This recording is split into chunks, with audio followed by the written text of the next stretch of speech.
Level 1, the prospect. You are 16 years old and you are the best player on your team. Not the best player in your city. Not the best player in your state. Just the best player on your team. That's all you are right now. But someone noticed. A scout shows up to your game on a Tuesday. You don't know he's there. Your coach knows. Your coach doesn't tell you. He wants you focused on the game, not the evaluation. You score 23 points. You make 3 plays that aren't coachable. The kind of plays that only happen when someone has something that can't be taught. The scout writes down your name. That's how it starts. A name on a notepad. Over the next 2 years, more scouts come. Your high school coaches starts mentioning you to college programs. Your parents get calls from people they've never heard of. Someone offers to be your advisor. He doesn't charge anything up front. He says he just wants to help. You don't yet understand what he wants in return. You play AAU basketball every summer. 7 tournaments in 8 weekends. You sleep in Holiday Inns and eat from vending machines and play 4 games a day. You're not getting paid. The organizers are. The shoe companies sponsoring the tournaments are. You are the product and you don't know it yet. College coaches start showing up in person. This is called an official visit.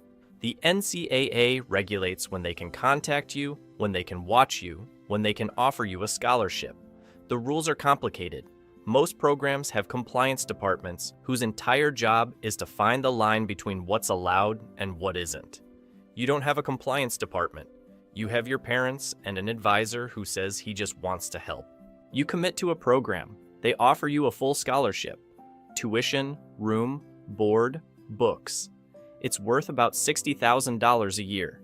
You sign a letter of intent and your parents cry and your coach posts about it on social media. You are now property of the program in every way except legally. Level 2, the system. College sports operates on a specific lie. The lie is that you are a student athlete, a student who also happens to play sports. The reality is that you are an athlete who also happens to be enrolled. Your sport generates revenue for your university. Your scholarship covers your costs. The gap between those 2 numbers is large. You are not allowed to profit from the gap.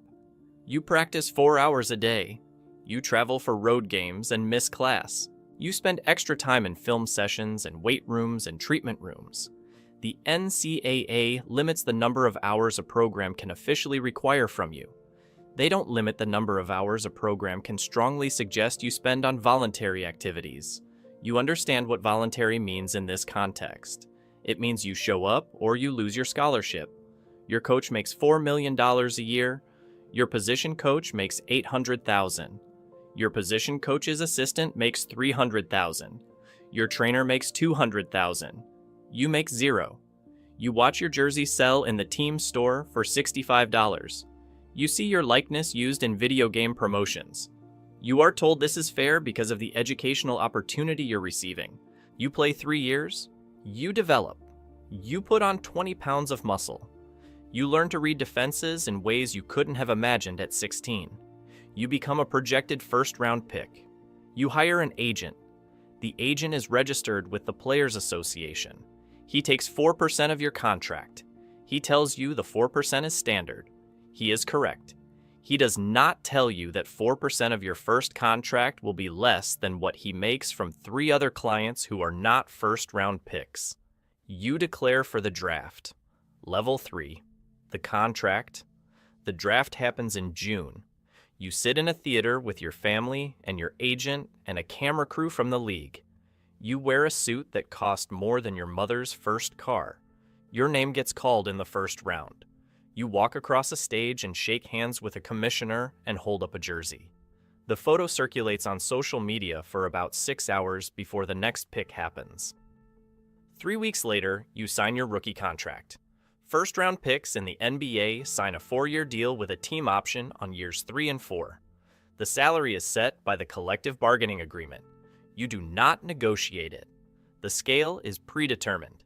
If you're picked 10th overall, you make approximately $5.4 million in year 1. If you're picked 30th, you make $2.2 million. The difference between being picked 10th and 30th is often something as variable as which teams had bad seasons and what position they needed. You have no control over it. Your agent takes 4%. Your financial advisor takes 1%. Your accountant takes a fee. The federal tax rate on your income is 37%. California state tax, if you play for a team there, is 13%. After everything, a $5 million salary produces approximately $2.8 million in take-home pay. This is still an extraordinary amount of money. It is also approximately a third of what you thought you were making. You buy a house, you buy a car, you send money to your family. This is called taking care of the people who took care of you. It is also how athletes go broke. You have 4 or 5 people in your immediate family who spent their lives supporting your career. They drove you to practice, they paid for your gear, they went without so you could have more. Now you have more. The obligation feels like the least you can do. Your financial advisor calls it financial leakage. Both of you are right. Your rookie year is an education. You were the best player on every team you've ever been on. Now you are the least experienced player on your current team. The veterans don't coddle you. They test you. They make the practices harder because you're there. They don't do this to be cruel. They do it because their roster spots depend on the team winning, and the team wins when everyone performs under pressure. And the way to find out who performs under pressure is to apply pressure. You perform. Not perfectly. You make mistakes that your coach catalogs and reviews with you in film sessions that feel like autopsies. But you're good enough. By the end of your first season, people are saying you have a bright future. In professional sports, a bright future means you have a chance. Most players with bright futures don't reach them. Level 4, the contract year. Year 3, your team option year. The team has to decide whether to exercise their option for year 4 and what your future looks like with this organization. You are playing the best basketball of your life. You know this is your contract year. Every player knows when their contract year is. It changes how you play. Not necessarily better, sometimes more reckless, more individual, more focused on the statistics that drive salary negotiations than on the collective decisions that win games. Your coach knows you're in your contract year. He watches your shot selection change. He talks to you about it. You hear him. You keep shooting. Your body has taken damage you don't fully understand yet.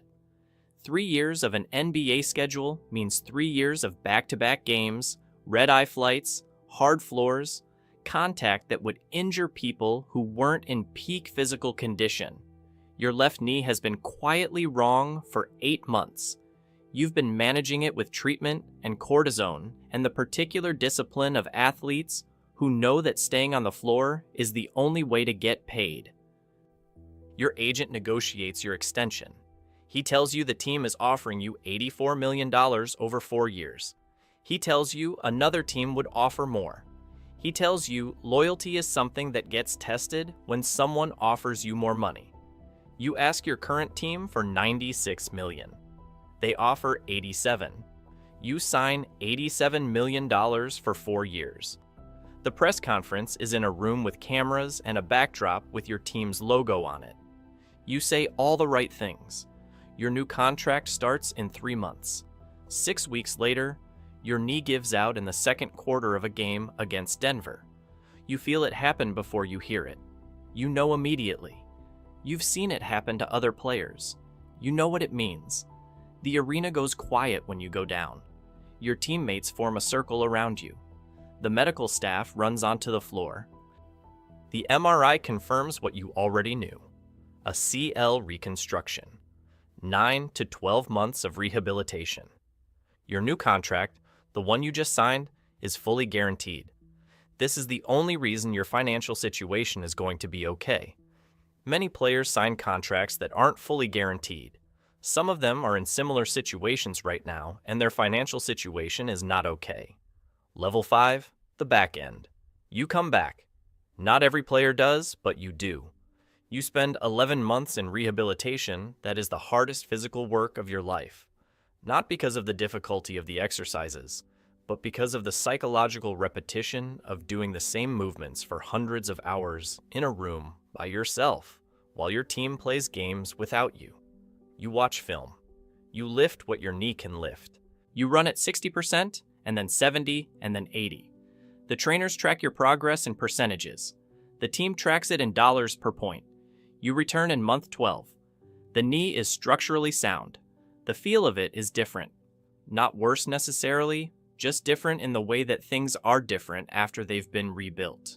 You are not the same player you were before. You are a different player. Whether the new version is good enough depends on factors you can't fully control. You play 4 more years. You are good. You are no longer considered great. The combination of the injury and the age that naturally followed it has moved you from a player teams build around to a player teams build with. This is a meaningful distinction in terms of salary and role. You make the adjustment, not happily. The adjustment and the happiness are separate. At 31 years old, the team declines to offer you another contract. The general manager has a conversation with your agent about your value to the team. The conversation is professional and brief, and ends with everyone understanding that your time here is over. You become a free agent. 3 teams express interest. One of them offers you a 1-year deal at a salary that is $4 million less than your previous contract. You sign it. You play that year. They do not renew. You retire at 32 years old. The average NBA career lasts 4.5 years. You played for 11. You earned approximately $94 million before taxes and fees. You have investments and real estate and a financial situation that is significantly better than most retired players and significantly less certain than most people looking at the number 94 million would expect. Your body at 32 feels like the body of someone older. The knee is fine. Your back is not fine. You have had 6 surgeries across your career. The cartilage in your hips has been deteriorating for years from the impact of hard floors and lateral movements done thousands of times at maximum intensity. You manage it with treatment. The treatment is ongoing. The treatment will be ongoing for a long time. You do not miss the pressure. You miss the game. These are different things, and it takes about a year to understand the difference. The pressure, the contract years, the film sessions, the coaches who needed you to be better than you were in a specific quarter of a specific game that you don't miss. The game itself, the specific feeling of the ball leaving your hands on a shot you know is going in before it gets there, that you miss every day. You have been asked to do things in retirement, broadcasting, coaching, business ventures. You've said yes to some and no to others. The ones you said yes to are fine. The ones you said no to were also probably fine. You are 32 years old, and you have already had the defining career of your life. Everything that comes next is something else. You're still figuring out what that means.